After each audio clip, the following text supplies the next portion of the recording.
नमस्कार दोस्तों, स्वागत है आप सभी का अपने YouTube चैनल शिव पार्वती धार्मिक कथा में।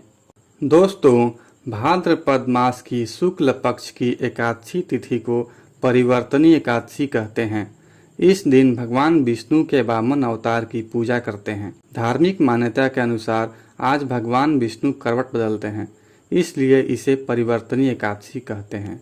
इसे वामन एकादशी, पार्श्व एकादशी या जयंती एकादशी भी कहा जाता है। ऐसी मान्यता है कि परिवर्तनी एकादशी व्रत रखकर भगवान विष्णु की पूजा करने वाले व्यक्ति को सभी पापों से मुक्ति मिलती है और उसे 1000 अश्वमेघ यज्ञ का फल प्राप्त होता है। तो चलिए सुनते हैं परिवर्तनी एकादशी की व्रत कथा। लेकिन अगर अभी तक आपने हमारे इस YouTube चैनल को सब्सक्राइब नहीं किया है तो जल्दी से सब्सक्राइब करके बेल आइकन को प्रेस कर दें। साथ ही इस वीडियो को लाइक करें और ज़्यादा से ज़्यादा शेयर करें। भाद्रपद शुक्ल एकादशी की पौराणिक कथा। युधिष्ठिर जी कहने लगे कि हे भगवान, भाद्रपद शुक्ल एकादशी का क्या नाम है, इसकी विधि तथा इसका महात्म्य कृपा करके कहिए। तब भगवान श्री कृष्ण कहने लगे कि इस पुण्य, स्वर्ग और मोक्ष को देने वाली तथा सब पापों का नाश करने वाली उत्तम वामन एकादशी का महात्म्य मैं तुमसे कहता हूँ, तुम ध्यान पूर्वक सुनो।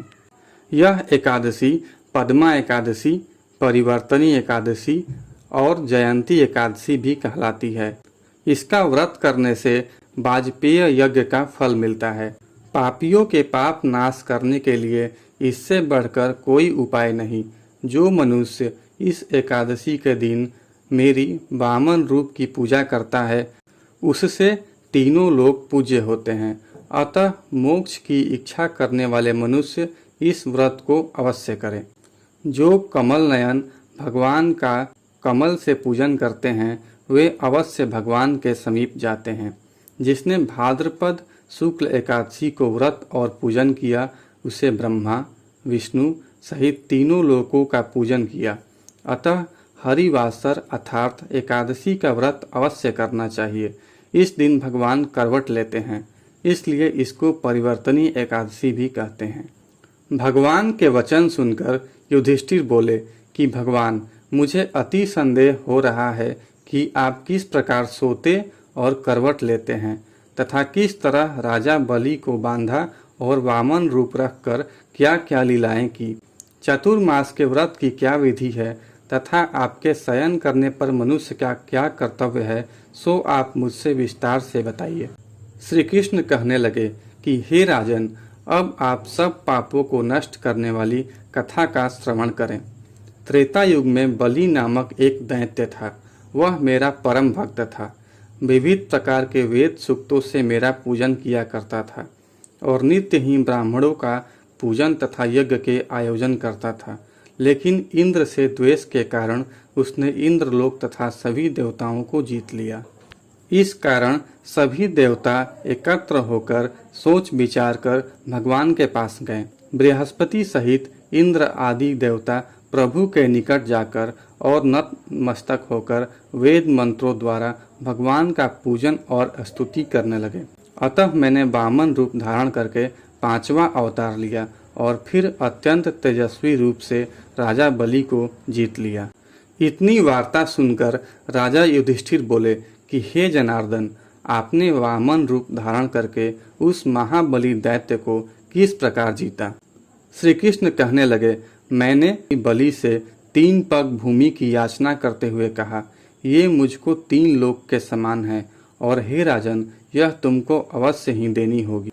राजा बलि ने इसे तुच्छ याचना समझकर 3 पग भूमि का संकल्प मुझको दे दिया और मैंने अपने त्रिविक्रम रूप को बढ़ाकर यहाँ तक कि भूलोक में पद, भूअरलोक में जंघा, स्वर्गलोक में कमर, महलोक में पेट, जनलोक में हृदय, यमलोक में कंठ की स्थापना कर सत्यलोक में मुख, उसके ऊपर मस्तक स्थापित किया।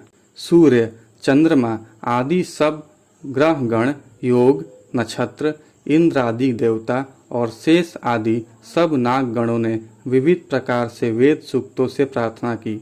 तब मैंने राजा बलि का हाथ पकड़कर कहा कि हे राजन, एक पद से पृथ्वी, दूसरे से स्वर्गलोक पूर्ण हो गए, अब तीसरा पग कहाँ रखूं?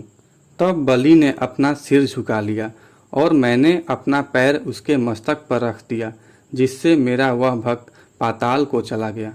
फिर उसकी विनती और नम्रता को देखकर मैंने कहा कि हे बलि, मैं सदैव तुम्हारे निकट ही रहूंगा। विरोचन पुत्र बलि से कहने पर भाद्रपद शुक्ल एकादशी के दिन बलि के आश्रम पर मेरी मूर्ति स्थापित हुई। इसी प्रकार दूसरी क्षीर सागर में शेषनाग के पष्ठ पर हुई। हे राजन, इस एकादशी को भगवान शयन करते हुए करवट लेते हैं, इसलिए तीनों लोकों के स्वामी भगवान विष्णु का उस दिन पूजन करना चाहिए। इस दिन तांबा, चांदी, चावल और दही का दान करना उचित है। रात्रि को जागरण अवश्य करना चाहिए। जो विधि पूर्वक इस एकादशी का व्रत करते हैं वे सब पापों से मुक्त होकर स्वर्ग में जाकर चंद्रमा के समान प्रकाशित होते हैं और यश पाते हैं। जो पाप नाशक इस कथा को पढ़ते या सुनते हैं उनको 1000 अश्वमेघ यज्ञ का फल प्राप्त होता है। बोलिए श्री विष्णु जी भगवान की जय। यदि आपको यह कथा अच्छी लगी हो तो कमेंट में श्री विष्णु भगवान की जय अवश्य लिखें।